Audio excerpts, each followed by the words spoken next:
नारायणा अखिल गुरु भगवन् नमस्ते सर्वत्र गोविन्दनाम सङ्कीर्तनं गोविन्द गोविन्द श्रीमन्नारायणीयं 53வது தசகம் தேனுகாசுரவதம். மெய்ப்பொருள் அறிவோம். உலகை காக்கும் குருவாயூரப்பா.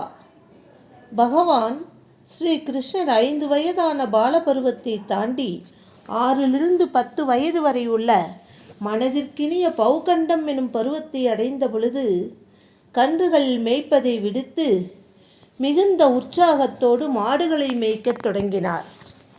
குருவாயூரப்பா, பூமியை காப்பதற்காகவே திருவவதாரம் செய்த ஸ்ரீ கிருஷ்ண பகவானே, அந்த பௌகண்ட பருவத்திலே அதையே கோரட்சணம் பசு நிறை காத்தலையே தொடங்கி வைத்தார் என்பது பகவானுடைய செயலுக்கு பொருத்தமாகத்தான் இருக்கிறது. இங்கு கோ என்ற வடமொழி சொல் பசு, பூமி என்ற இரு பொருளிலே கையாளப்பட்டதை நாராயண பட்டதிரி குறிப்பிடுகிறார். குருவாயூரப்பா, ஒரு சமயம் பலராமனுடன் வனத்தின் உட்பகுதியில் அந்த வனப்பை பார்த்து கொண்டே மகிழ்ச்சியோடு சுற்றித் திரிகிறாராம். ஸ்ரீதாமா எனும் ஸ்ரீ கிருஷ்ணருடைய தோழன் சொல்லை கேட்டு தேனுகாசுரன் என்ற அசுரன் வசிக்கும் பனங்காட்டிற்கு மகிழ்ச்சியோடு சென்றார்.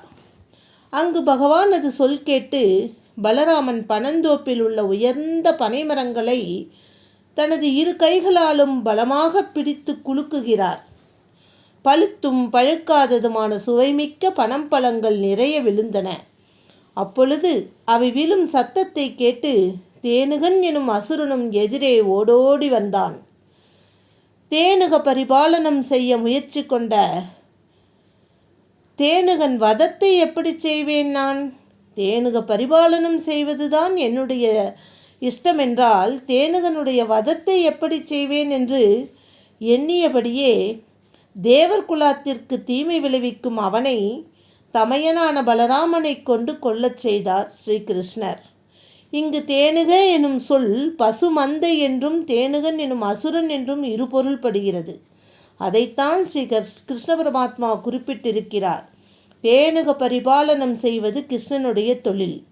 அப்பேற்பட்ட சிறப்புமிக்க தொழிலை செய்கின்ற கிருஷ்ண பரமாத்மா அந்த தேனுகன் என்ற பெயரை உடைய அசுரனை எப்படி கொள்வேன் என்று பலராமனை வைத்து தேனுக அசுரனை வதம் செய்ய ஏற்பாடு செய்கிறார்.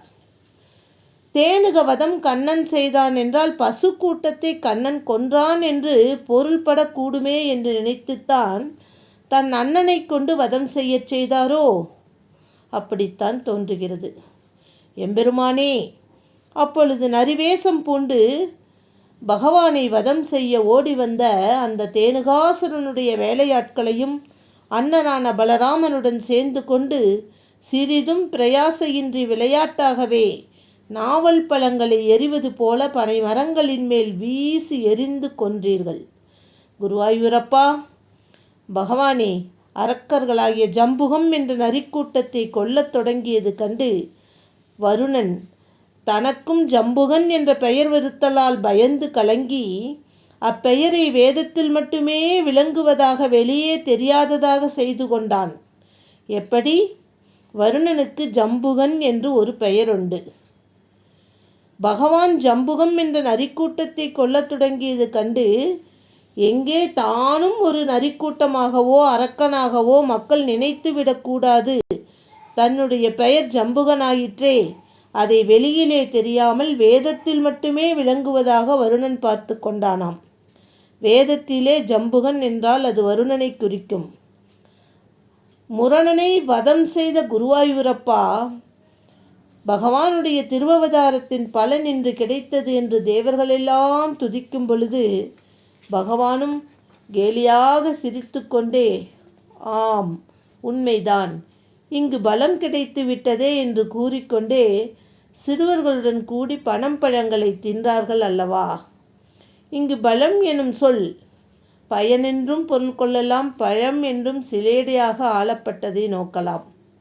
தசை பற்றுள்ளதாகவும் இனிப்பாகவும் இருந்த அந்த பெரும் பழங்களை தின்று மகிழ்ச்சியும் மதமும் கொண்டு நிறைய பழங்களை கை நிறைய தூக்கி கொண்ட இடைச்சிறுவர்களோடு பகவான் ஸ்ரீ கிருஷ்ண பரமாத்மாவும் வீடு திரும்பினார்.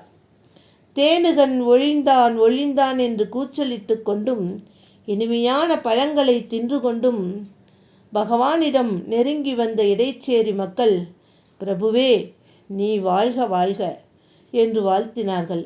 அப்படிப்பட்ட பெருமைகளை மிகுந்து உடைய குருவாயூரப்பா, என்னையும் என்னுடைய நோயையும் என்னிடமிருந்து நீக்கி அருள வேண்டும் என்று வேண்டி விரும்பி கேட்டுக்கொண்டு நாராயண பட்டதிரி இந்த தேனுகாசுர வதம் என்கின்ற தசகத்தை இனிதே முடிக்கின்றார்.